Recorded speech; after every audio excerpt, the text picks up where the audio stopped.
지금 해저 케이블 신뢰가 무너지고 있습니다. 미국도 영국도 일본도 아무도 설명하지 못한 해저 케이블 사고. 그게 어떻게 미국 탓이야? 니들이 뭘 잘못 눌렀겠지? 그런데 단 한 나라의 기록은 모든 답을 가지고 있었습니다. 다이트의 케이블이 절단되어 우회하겠습니다. 홍해에서 케이블이 손상되어 고립되었습니다. 세계는 기술의 한계를 말했습니다. 하지만 문제는 기술이 아니었습니다. 도대체 무엇이 달랐던 걸까요? 지금 시작합니다. 저는 마이클 헤이스입니다. 올해 52살입니다. 27살에 처음 해저 케이블 현장에 발을 디딘 이후로 저는 25년 동안 바다 아래에서 벌어지는 일들을 복구해왔어요. 절단된 케이블을 다시 잇고 우회 경로를 설계하고 데이터가 끊기지 않도록 밤을 새우는 일이 제 일상이었죠.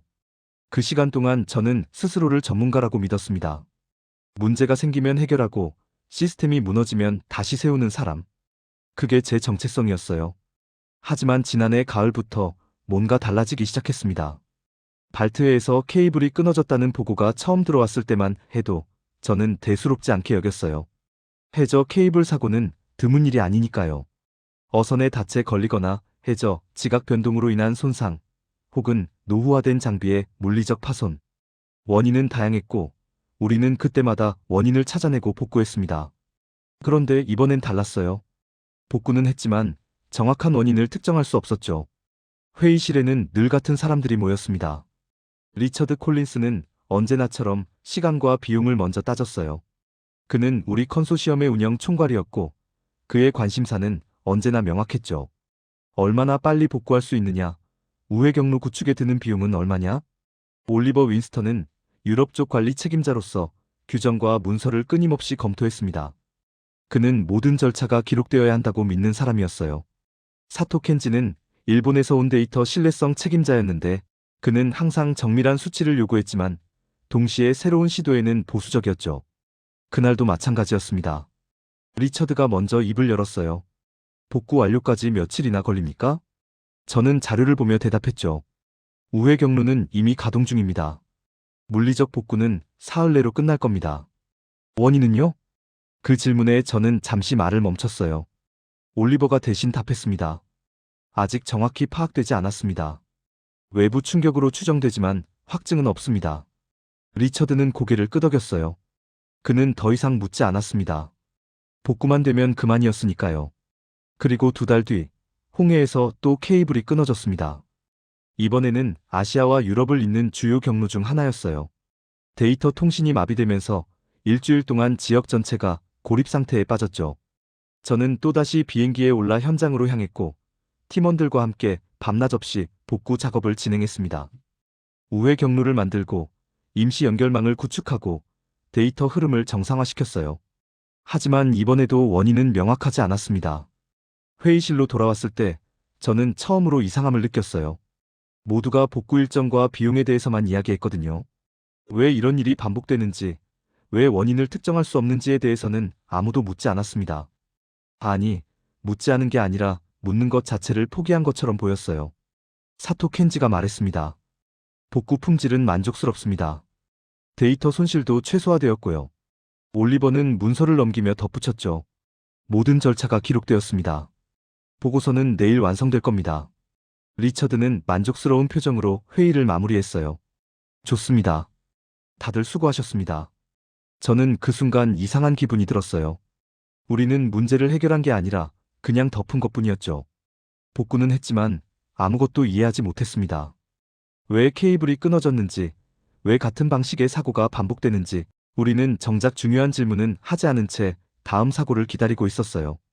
그 뒤로 석 달 동안 비슷한 일이 4번 더 일어났습니다. 지중해, 인도양, 남중국해, 그리고 다시 발트해. 매번 다른 지역이었지만 패턴은 비슷했어요. 케이블이 끊어지고 데이터가 마비되고 우리는 복구하고 원인은 불명확한 채로 남았죠. 회의는 점점 짧아졌고 질문은 점점 줄어들었습니다. 복구 시간만 단축되면 그만이었어요. 저는 점점 불안해졌습니다. 25년 동안 이 일을 해왔지만 이런 경험은 처음이었거든요. 문제를 해결하는 게 아니라 반복해서 같은 일을 하고 있다는 느낌. 우리는 전문가가 아니라 그냥 수리공이 되어가고 있었어요. 어느 날 회의가 끝난 뒤 저는 올리버에게 조심스럽게 물었습니다. 원인 분석은 왜 안 하는 겁니까? 올리버는 잠시 저를 바라보더니 말했어요. 분석은 하고 있습니다. 다만 결론이 나지 않을 뿐이죠. 그럼 더 조사해야 하지 않습니까? 조사에는 시간과 비용이 듭니다. 지금 우리에게 중요한 건 서비스 정상화입니다. 저는 더 이상 말하지 못했어요. 그의 말이 틀린 건 아니었으니까요. 복구가 최우선이었고 원인 규명은 그 다음 문제였죠. 하지만 그 다음은 계속 미뤄지고 있었습니다. 그리고 그해 겨울 가장 큰 사고가 터졌어요. 태평양 횡단 케이블 3개가 동시에 손상되었습니다. 미국과 아시아를 잇는 주요 경로였죠. 데이터 통신이 거의 마비 상태에 빠졌고 전 세계 인터넷 트래픽의 30%가 영향을 받았어요. 금융시장이 요동쳤고 클라우드 서비스가 멈췄으며 수많은 기업들이 업무를 중단했습니다. 긴급회의가 소집되었어요. 이번에는 규모가 달랐죠. 각국 정부 관계자들까지 참석했고 언론도 주목하기 시작했습니다. 리처드는 긴장한 표정으로 상황을 브리핑했고 저는 복구 계획을 설명했어요. 우회 경로 구축에 이틀, 물리적 복구에 일주일이 소요될 것으로 예상됩니다. 한 정부 관계자가 물었습니다. 원인은 무엇입니까? 리처드가 대답했어요. 조사 중입니다. 외부 요인으로 추정되지만 현재로서는 확정할 수 없습니다. 이런 일이 계속 반복되고 있지 않습니까? 근본적인 대책은 없습니까? 리처드는 잠시 말을 멈췄다가 답했죠. 시스템 전반에 대한 재검토가 필요하다는 데는 동의합니다. 다만 지금은 복구가 우선입니다. 그 대답은 늘 똑같았어요. 복구가 우선이고 재검토는 나중 일이었죠.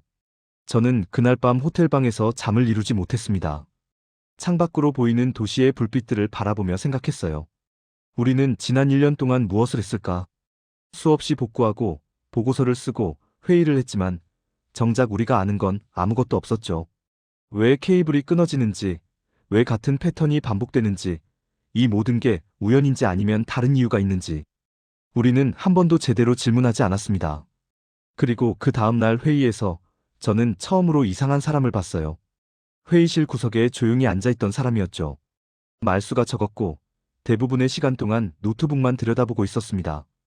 회의가 끝날 무렵 올리버가 그를 소개했어요. 김도윤 과장입니다. 한국 쪽 협력사에서 기록 관리를 담당하고 있습니다. 김도윤은 가볍게 고개를 숙였어요. 특별히 눈에 띄는 사람은 아니었습니다. 그저 회의록을 정리하는 실무자처럼 보였죠.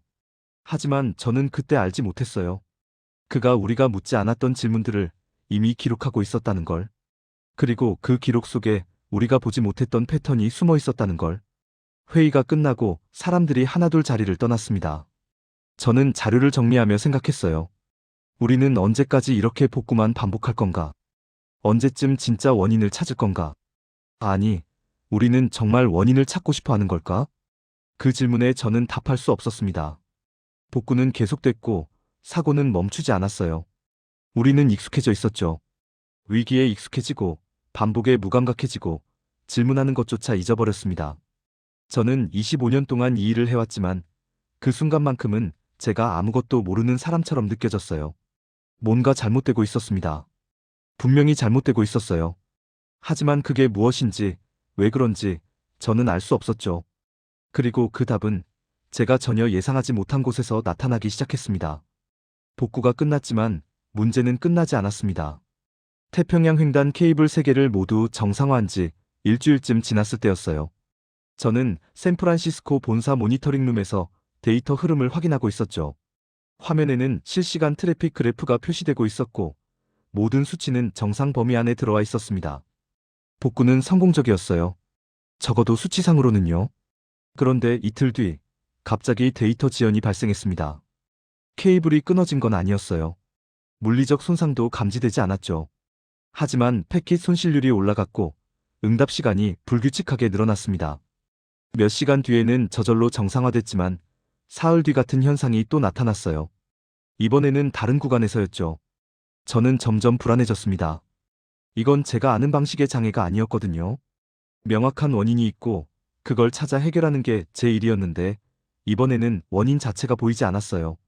마치 시스템이 스스로 흔들리고 있는 것처럼 느껴졌죠. 긴급회의가 다시 소집됐습니다. 리처드 콜린스가 먼저 상황을 정리했어요. 물리적 복구는 완료됐지만 간헐적 지연이 계속되고 있습니다. 원인 파악이 시급합니다. 올리버 윈스턴이 문서를 펼치며 말했죠. 복구 절차는 모두 규정대로 진행됐습니다. 기록도 완벽하게 남아있고요. 문제는 복구 이후에 발생한 예상 밖의 변수입니다. 사토 켄지가 자료를 화면에 띄웠어요. 센서 데이터를 분석한 결과 신호 감소율이 특정 구간에서 평소보다 높게 측정됩니다. 하지만 물리적 손상은 없습니다. 저는 그 말을 듣고 잠시 생각했어요. 신호 감쇄가 높다는 건 케이블 내부에 문제가 있다는 뜻이었죠. 하지만 손상이 없다면 그건 모순이었습니다. 감쇄가 높아진 시점은 언제부터입니까? 사토 켄지가 그래프를 확대했어요. 정확히 특정하기 어렵습니다. 센서 기록이 연속적이지 않아서요. 연속적이지 않다는 게 무슨 뜻입니까? 특정 구간 이전의 데이터가 누락돼 있습니다. 복구 과정에서 일시적으로 모니터링이 중단됐던 것으로 보입니다. 저는 그 순간 이상함을 느꼈어요. 우리는 복구 과정 내내 모니터링을 유지했거든요. 데이터가 누락될 이유가 없었죠. 누락된 구간이 어디입니까? 사토 켄지는 잠시 화면을 보다가 대답했습니다. 정확한 시점은 불명확합니다. 기록 자체에 타임스탬프 오류가 있습니다. 리처드가 끼어들었어요. 지금 중요한 건 현재 상태입니다. 과거 데이터는 나중에 정리하면 됩니다. 올리버도 동의했죠. 맞습니다. 우선은 지연 문제를 해결하는 게 급선무입니다. 저는 말하지 않았지만 속으로는 동의할 수 없었어요. 과거 데이터가 없으면 현재를 이해할 수 없었으니까요. 우리는 지금 뭔가를 놓치고 있었습니다. 회의는 결론 없이 끝났어요. 각자 자기 방식대로 문제를 설명했지만 그 설명들은 서로 맞지 않았죠. 올리버는 절차의 문제라고 했고 사토 켄지는 센서 데이터의 문제라고 했으며 리처드는 시간의 문제라고 했습니다. 누구도 같은 이야기를 하지 않았어요. 그날 밤 저는 혼자 데이터를 다시 검토했습니다. 발트의 사고부터 시작해서 홍해, 태평양까지 모든 사고 기록을 하나하나 훑어봤어요. 복구 보고서도 센서 로그도 회의록도 전부 읽었죠. 그리고 저는 이상한 걸 발견했습니다. 모든 사고에서 특정 시점 이전의 기록이 비어 있었어요. 발트의 사고에서는 절단 발생 30분 전 데이터가 없었고 홍해 사고에서는 45분 전이 공백이었죠. 태평양 사고도 마찬가지였습니다. 사고 직전 일정 시간 동안의 센서 기록이 모두 누락돼 있었어요. 저는 손이 떨렸습니다. 이건 우연이 아니었어요. 3번의 주요 사고 모두에서 같은 패턴이 나타났다는 건 뭔가 구조적인 문제가 있다는 뜻이었죠. 다음 날 회의에서 저는 이 사실을 보고했습니다. 모든 사고에서 특정 시점 이전의 센서 데이터가 누락돼 있습니다. 이건 단순한 기록 오류가 아닙니다. 사토 켄지가 고개를 갸웃했어요. 센서는 정상 작동했습니다. 데이터 전송 과정에서 손실이 발생한 것으로 보입니다. 그럼 전송 시스템에 문제가 있다는 겁니까? 가능성은 있습니다. 하지만 전송 시스템은 이중화되어 있습니다. 두 시스템이 동시에 같은 구간의 데이터를 잃는 건 확률적으로 거의 불가능합니다. 올리버가 말했죠. 백업 기록은 없습니까? 백업도 같은 구간이 비어 있습니다. 리처드가 테이블을 두드렸어요. 원인 규명은 계속하되 현재 운영에 영향을 주지 않는 선에서 진행하십시오. 고객사들이 불안해하고 있습니다. 저는 더 이상 말하지 못했어요. 고객사 관리도 중요했으니까요. 하지만 제 안에서는 불안이 커지고 있었습니다. 우리는 뭔가 중요한 걸 보지 못하고 있었어요. 그리고 사흘 뒤 또 다른 장애가 발생했습니다. 이번에는 인도양 구간이었어요. 케이블 손상은 없었지만 데이터 전송 속도가 갑자기 30% 떨어졌죠. 저는 즉시 현장팀에 연락했지만 그들도 원인을 알 수 없다고 했습니다. 저는 그날 밤 잠을 이루지 못했어요. 침대에 누워서도 계속 생각했죠. 우리는 25년 동안 이 시스템을 관리해왔어요. 전 세계 데이터 통신의 중추였죠. 하지만 지금 이 순간 우리는 우리가 관리하는 시스템을 제대로 이해하지 못하고 있었습니다. 다음 회의는 더 혼란스러웠어요. 올리버는 규정 준수를 강조했고 사토 켄지는 데이터 무결성을 주장했으며 리처드는 빠른 조치를 요구했습니다. 모두가 자기 관점에서만 이야기했고 전체를 보는 사람은 아무도 없었어요. 회의가 끝날 무렵 저는 처음으로 김도윤이 뭔가 적고 있는 걸 봤습니다. 그는 회의 내내 조용히 앉아 있었어요. 대부분의 시간 동안 노트북만 보고 있었죠. 하지만 그 순간 그는 손으로 뭔가를 빠르게 메모하고 있었습니다. 저는 궁금했어요. 그가 무엇을 기록하고 있는지. 회의가 끝나고 사람들이 나가려 할 때 김도윤이 조용히 말했습니다. 실례지만 질문이 하나 있습니다. 모두가 멈춰섰어요. 그는 말수가 적은 사람이었기에 그의 발언은 예상 밖이었죠. 과거 사고 기록이 모두 같은 형식으로 보관돼 있습니까? 올리버가 대답했어요. 물론입니다. 표준 양식을 사용하고 있습니다. 그럼 각 사고의 초기 감지 시점 기록도 동일한 방식으로 남아 있습니까? 사토 켄지가 잠시 생각하더니 말했죠. 초기 감지 기록은 사고마다 다릅니다. 센서 종류에 따라 기록 방식이 다르니까요. 김도윤은 고개를 끄덕이고는 더 이상 말하지 않았어요. 하지만 저는 그 질문이 왜 나왔는지 알 것 같았습니다. 그는 우리가 놓친 걸 보고 있었어요. 기록의 빈틈을 보고 있었죠. 그날 이후로 저는 김도윤을 주의 깊게 보기 시작했습니다. 그는 회의에서 거의 말하지 않았지만 항상 뭔가를 기록하고 있었어요. 다른 사람들이 발언할 때 그는 그 내용을 적었죠. 숫자를 적기도 하고 날짜를 적기도 했습니다. 저는 그가 단순히 회의록을 작성하는 게 아니라는 걸 느꼈어요. 어느 날 복도에서 우연히 마주쳤을 때 저는 용기를 내서 물었습니다. 당신은 뭘 보고 계십니까? 김도윤은 잠시 저를 바라보더니 조용히 대답했어요. 기록입니다. 우리가 남긴 기록들이요. 기록이 뭐가 중요합니까? 지금 중요한 건 원인 파악 아닙니까? 기록이 곧 원인입니다. 우리가 무엇을 기억하고 무엇을 잊었는지가 문제의 핵심이니까요. 저는 그 말을 이해할 수 없었어요. 우리는 모든 걸 기록했거든요. 센서 데이터도, 복구 과정도, 회의 내용도 전부 남겼죠. 뭘 잊었다는 건지 알 수 없었습니다. 하지만 그날 밤, 저는 다시 한번 과거 기록들을 뒤져봤어요. 이번에는 다른 방식으로 봤습니다. 무엇이 기록됐는지가 아니라 무엇이 기록되지 않았는지를 보려 했죠. 그리고 저는 깨달았습니다. 우리는 사고를 기록했지만 사고 이전을 기록하지 않았어요. 복구를 기록했지만 복구 이전의 상태를 기록하지 않았죠. 모든 기록은 문제가 발생한 이후에 시작됐고 문제가 왜 발생했는지는 기록 밖에 있었습니다. 우리는 결과만 기록하고 과정은 기록하지 않았어요. 저는 그 순간 등골이 서늘해지는 걸 느꼈습니다. 25년 동안 저는 시스템을 관리해왔다고 믿었어요. 하지만 우리가 관리한 건 시스템이 아니라 사고였죠. 시스템 자체는 우리의 기록 밖에서 계속 움직이고 있었습니다. 우리는 무엇을 기준으로 관리해왔는가? 그 질문 앞에서 저는 답을 찾을 수 없었습니다. 저는 다음날 아침 일찍 사무실에 나왔습니다. 밤새 잠을 설쳤지만 머릿속은 오히려 또렷했어요. 해야 할 일이 분명했거든요. 저는 지난 1년간의 모든 사고 기록을 처음부터 다시 보기로 했습니다. 이번에는 다르게 볼 거였어요. 무엇이 기록됐는지가 아니라 무엇이 기록되지 않았는지를요. 발트의 사고 파일을 열었습니다. 사고 발생 시각은 정확했어요. 오전 9시 12분. 센서가 케이블 절단을 감지한 순간이었죠. 그 이후의 기록은 빼곡했습니다. 복구팀 출동 시각, 현장 도착 시각, 손상 구간 확인, 복구 작업 진행 상황. 모든 게 분 단위로 기록돼 있었어요. 하지만 그 이전은 달랐습니다. 오전 9시 12분 이전의 센서 데이터를 찾았을 때 저는 손을 멈췄어요. 마지막 정상 기록은 오전 8시 37분이었습니다. 그 뒤로 35분 동안의 데이터가 완전히 비어 있었어요. 35분. 저는 홍해 사고 기록을 꺼냈습니다. 사고 발생 시각 오후 2시 48분. 마지막 정상 기록 오후 1시 59분. 공백 49분. 태평양 사고. 발생 시각 오전 11시 23분. 마지막 정상 기록 오전 10시 41분. 공백 42분. 저는 천천히 의자에 기대 앉았어요. 세 개의 주요 사고 모두에서 30분에서 50분 사이의 공백이 존재했습니다. 이건 우연일 수 없었어요. 센서 고장이라면 시간대가 제각각이어야 했죠. 하지만 모든 사고에서 같은 패턴으로 데이터가 사라졌습니다. 뭔가가 사고 전에 일어나고 있었어요. 우리가 보지 못한 뭔가가요. 긴급 분석 회의를 요청했습니다. 회의실에 모인 사람들 앞에서 저는 세 개의 그래프를 나란히 띄웠어요. 발트해, 홍해, 태평양.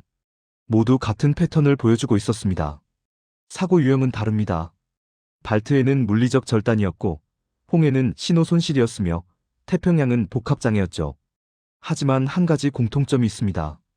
사고 발생 30분에서 50분 전 센서 기록이 모두 공백입니다.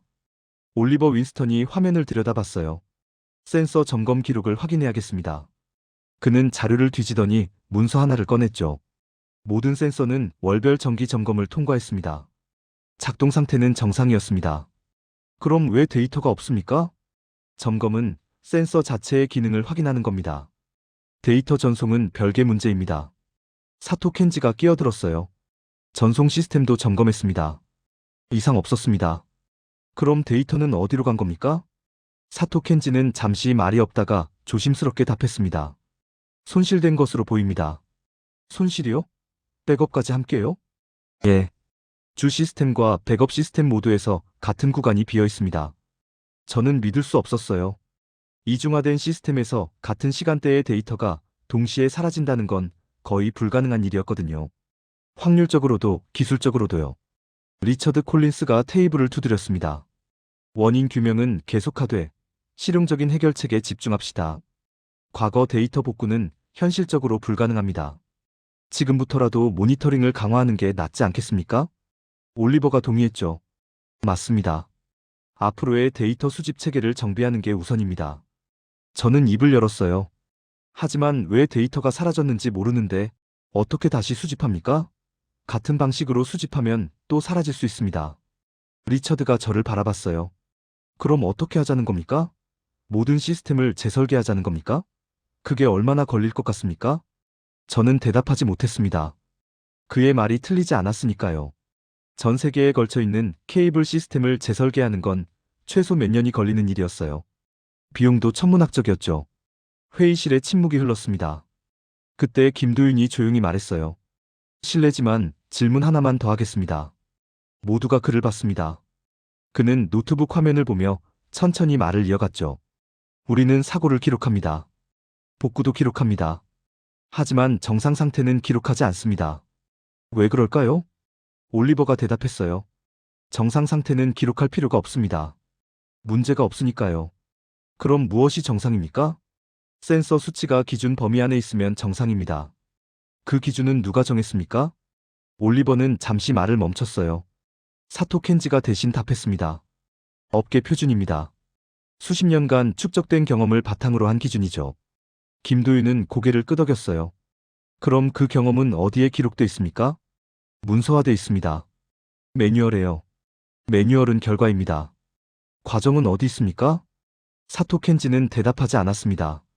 저도 알 수 없었어요. 우리는 기준을 따랐지만 그 기준이 어떻게 만들어졌는지는 몰랐죠. 김도윤이 다시 말했습니다. 기록을 남기지 않으면 원인은 남지 않습니다. 우리는 사고만 기록했습니다. 사고 이전의 시간은 기록하지 않았죠. 그래서 지금 우리는 30분 전을 설명할 수 없습니다. 그 말이 회의실을 채웠어요. 아무도 반박하지 않았습니다. 반박할 수 없었죠. 그의 말은 사실이었으니까요. 리처드가 한숨을 쉬었습니다. 우리에게 지금 필요한 건 철학이 아니라 해결책입니다. 해결책은 철학에서 나옵니다. 김도윤의 목소리는 여전히 조용했어요. 하지만 그 말에는 무게가 있었습니다. 우리가 무엇을 관리하고 있다고 생각하는지부터 다시 정의해야 합니다. 사고를 관리하는 건지, 시간을 관리하는 건지요. 저는 그 순간 뭔가를 깨달았습니다. 우리는 25년 동안 케이블을 관리한다고 믿었어요. 하지만 실제로는 사고만 관리했죠. 케이블이 정상일 때 우리는 그냥 지켜만 봤습니다. 센서 수치가 기준 안에 있으면 그걸로 충분하다고 여겼어요. 케이블의 시간은 우리 관심 밖이었습니다. 그래서 우리는 몰랐어요. 사고 30분 전에 무슨 일이 일어났는지, 케이블이 어떻게 변하고 있었는지, 정상에서 비정상으로 넘어가는 그 경계에서 무엇이 벌어지고 있었는지. 우리는 시간을 기록하지 않았습니다. 그래서 지금 시간이 우리에게 답하지 않는 거였어요. 회의는 결론 없이 끝났습니다. 사람들이 하나둘 자리를 떠났지만 저는 그대로 앉아 있었어요. 화면에는 여전히 3개의 그래프가 떠 있었습니다. 빈 공간이 또렷하게 보이는 그래프들이었죠. 저는 25년 동안 이 일을 해왔습니다. 스스로를 전문가라고 믿었어요. 하지만 지금 이 순간 저는 제가 아무것도 모르는 사람처럼 느껴졌습니다. 문제는 사고가 아니었어요. 문제는 우리가 케이블의 시간을 보지 않았다는 거였죠. 우리는 결과만 봤고 과정은 보지 않았습니다. 끝만 기록했고 시작은 기록하지 않았어요. 그래서 지금 우리 손에 남은 건 공백뿐이었습니다. 저는 천천히 자리에서 일어났어요. 창밖을 바라봤습니다. 도시는 평온했고 사람들은 일상을 살고 있었죠. 그들은 몰랐어요. 자신들이 사용하는 데이터가, 자신들이 믿는 연결이 사실은 공백 위에 서 있다는 걸. 저도 몰랐습니다. 이제 어떻게 해야 할지. 답은 보였지만 방법은 보이지 않았어요. 우리가 잘못 관리해왔다는 건 알겠지만 어떻게 다시 시작해야 할지는 알 수 없었죠. 저는 25년 동안 쌓아온 확신이 무너지는 걸 느꼈습니다. 제가 믿어온 기준들이, 제가 따라온 원칙들이 사실은 아무것도 증명하지 못하고 있었어요. 우리는 처음부터 다시 물어야 했습니다. 무엇을 관리하고 있는가? 무엇을 기록해야 하는가? 무엇이 정상이고 무엇이 비정상인가? 하지만 그 질문 앞에서 저는 여전히 답을 찾지 못하고 있었습니다. 저는 그날 밤 호텔방에서 창밖을 오래 바라봤습니다. 도시의 불빛들이 반짝이고 있었어요. 저 아래 어딘가에서는 데이터가 흐르고 있었죠. 해저 케이블을 타고 대륙과 대륙을 연결하며 사람들의 일상을 지탱하고 있었습니다. 하지만 저는 알고 있었어요. 그 흐름 속 어딘가에 우리가 보지 못한 빈틈이 있다는 걸요. 25년 동안 쌓아온 확신이 무너진 자리에는 공허함만 남아 있었습니다. 다음날 회의는 달랐어요. 리처드 콜린스가 먼저 입을 열었습니다. 우리는 현재 시스템으로 신뢰를 보장할 수 없습니다. 이 점은 분명해졌습니다. 올리버 윈스턴도 고개를 끄덕였죠. 규정을 준수했다는 것만으로는 충분하지 않았습니다. 문서가 실제 상태를 반영하지 못했습니다. 사토 켄지가 조용히 말했어요. 센서는 정확했습니다. 하지만 센서가 포착하지 못한 시간이 문제였습니다. 모두가 같은 결론에 도달해 있었어요. 기존 방식은 틀렸다는 것. 하지만 아무도 대안을 말하지 못했습니다. 어떻게 바꿔야 할지, 무엇을 기준으로 삼아야 할지 우리는 알 수 없었죠. 회의실에 침묵이 흘렀습니다. 그때 김도윤이 말했어요. 저희가 해온 방식을 보여드려도 될까요? 리처드가 그를 바라봤습니다. 어떤 방식입니까? 저희는 사고를 기록하지 않습니다. 시간을 기록합니다. 김도윤은 노트북을 열었어요. 화면에는 그래프가 나타났습니다. 복잡하지 않았죠. 단순한 선 하나였어요. 하지만 그 선은 끊어지지 않았습니다. 이건 저희가 관리하는 구간의 3개월 기록입니다. 센서 데이터만이 아닙니다. 온도, 압력, 신호 강도, 전류 변화, 모든 걸 10분마다 기록합니다. 정상일 때도 비정상일 때도요. 올리버가 물었어요. 10분마다요? 그럼 데이터 양이 엄청나지 않습니까? 많습니다. 하지만 저장할 수 없는 양은 아닙니다. 관리는 어떻게 합니까? 기준치를 정하지 않습니다. 변화율을 봅니다. 사토 켄지가 화면을 자세히 들여다봤어요. 변화율이요? 예. 어제와 오늘이 얼마나 달라졌는지를 기록합니다. 절대값이 아니라 상대값이죠. 그러면 정상 범위를 벗어나기 전에 변화가 보입니다. 김도윤이 그래프의 한 부분을 확대했습니다. 선이 미세하게 기울어지는 구간이 보였어요. 이건 2달 전 기록입니다. 신호 강도가 조금씩 약해지고 있었습니다. 기준치 아니었지만 변화율은 평소와 달랐어요. 저희는 점검팀을 보냈습니다. 결과는요? 케이블 피복에 미세한 마모가 발견됐습니다. 아직 손상은 아니었지만 2달쯤 뒤에는 문제가 될 수 있었죠. 저희는 교체했습니다. 저는 그 그래프를 보며 생각했어요. 우리도 센서 데이터를 수집했습니다. 하지만 우리는 기준치만 봤죠. 수치가 범위 안에 있으면 정상이었고 벗어나면 비정상이었어요. 변화는 보지 않았습니다. 어제와 오늘 사이에 무슨 일이 있었는지 우리는 기록하지 않았죠. 리처드가 물었습니다. 그 방식으로 관리하는 구간에서 사고가 있었습니까? 6년간 주요 사고는 없었습니다. 6년이요? 예. 저희가 이 방식을 도입한 게 6년 전입니다. 회의실이 조용해졌어요. 6년. 우리는 지난 1년 동안에만 6번의 주요 사고를 겪었습니다. 그 차이는 분명했죠. 올리버가 조심스럽게 물었어요. 검증할 수 있습니까? 실제로 구간 전체의 상태를 설명할 수 있는지요? 가능합니다. 김도윤은 다른 파일을 열었습니다. 화면에는 케이블 전 구간의 데이터가 시간순으로 나열돼 있었어요. 빈틈이 없었습니다. 모든 시점에 기록이 남아 있었죠. 사토 켄지가 날짜 하나를 지정했습니다. 지난달 15일 오전 10시 상태를 보여주실 수 있습니까? 김도윤이 검색했어요. 몇 초 뒤 해당 시점에 모든 센서 데이터가 나타났습니다. 오후 2시는요? 다시 검색했고 데이터가 나타났습니다. 새벽 4시요? 역시 나타났어요. 사토 켄지는 여러 시점을 무작위로 요청했지만 매번 데이터가 즉시 표시됐습니다. 공백이 없었어요. 모든 시간이 기록돼 있었죠. 사토 켄지는 천천히 고개를 끄덕였습니다. 연속성이 있습니다. 시간에 단절이 없네요. 올리버가 말했어요. 우리 문서에는 이런 게 없었습니다. 우리는 점검 결과만 기록했죠. 점검과 점검 사이의 시간은 비어 있었습니다. 리처드는 한동안 아무 말도 하지 않았어요. 그는 화면을 보고 있었습니다. 끊어지지 않는 선을 보고 있었죠. 그리고 천천히 입을 열었습니다. 이 방식으로 전환하는데 얼마나 걸립니까? 시스템 자체는 복잡하지 않습니다. 하지만 기록하는 습관을 바꾸는 데는 시간이 필요합니다. 비용은요? 초기 구축 비용은 있습니다. 하지만 사고 복구 비용보다는 적습니다. 리처드는 고개를 끄덕였어요. 그는 늘 비용을 따졌던 사람이었죠. 하지만 이번에는 달랐습니다. 그는 단기 비용이 아니라 장기 신뢰의 비용을 보고 있었어요. 검토하겠습니다. 본격적으로요. 저는 그날 회의가 끝나고 혼자 남았습니다. 화면에는 여전히 김도윤의 그래프가 떠 있었어요. 끊어지지 않는 선. 그 선은 단순했지만 그 안에는 수많은 시간이 담겨 있었습니다. 정상일 때의 시간, 변화하는 시간, 문제가 되기 전의 시간. 모든 시간이 기록돼 있었죠. 저는 25년 동안 경험을 쌓았다고 믿었어요. 하지만 경험은 기록이 아니었습니다. 경험은 제 머릿속에만 있었고 다른 사람에게 전달될 수 없었죠. 시간이 지나면 흐려졌고 세부 사항은 잊혔습니다. 하지만 기록은 달랐어요. 기록은 남았습니다. 누가 보더라도 같은 정보를 얻을 수 있었고 시간이 지나도 변하지 않았죠. 기록은 객관적이었고 전달 가능했으며 검증할 수 있었습니다. 저는 그제야 깨달았어요. 신뢰는 기술에서 나오는 게 아니라는 걸요. 신뢰는 시간을 대하는 태도에서 나왔습니다. 어떤 시간을 기억하고 어떤 시간을 기록하며 어떤 시간을 중요하게 여기는가.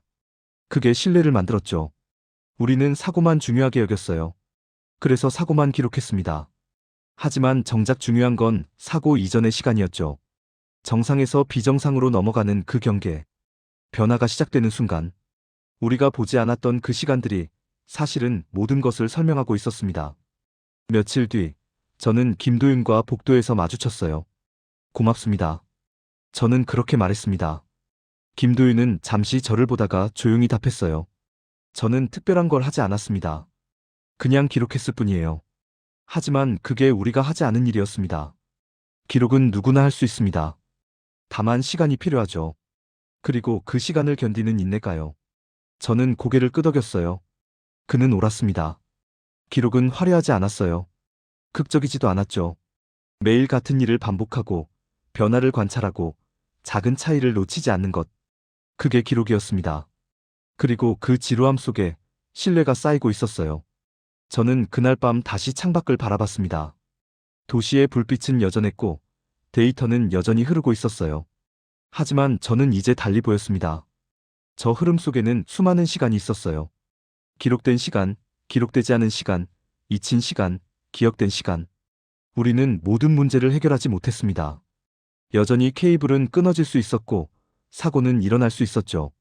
하지만 이제 우리는 알았어요. 무엇을 기준으로 삼아야 하는지를요. 사고가 아니라 시간을, 결과가 아니라 과정을, 끝이 아니라 시작을요. 그리고 그 시작은 기록하는 것에서 출발했습니다. 저는 천천히 노트북을 열었어요. 새 파일을 만들고 오늘의 기록을 시작했습니다. 무슨 일이 있었는지, 무엇을 느꼈는지, 무엇을 배웠는지 하나하나 적어내려갔죠. 25년 만에 처음으로 저는 결과가 아니라 과정을 기록하고 있었습니다. 그리고 그 기록 속에서 저는 새로운 신뢰를 쌓기 시작했어요. 경험이 아니라 기록으로, 기억이 아니라 시간으로요. 신뢰는 기술이 아니었습니다. 신뢰는 우리가 시간을 어떻게 대하는가에서 나왔어요. 어떤 순간을 남기고 어떤 변화를 기억하며 어떤 과정을 존중하는가. 그게 신뢰를 만들었습니다. 그리고 저는 이제 그 시간을 기록하는 법을 배우고 있었어요.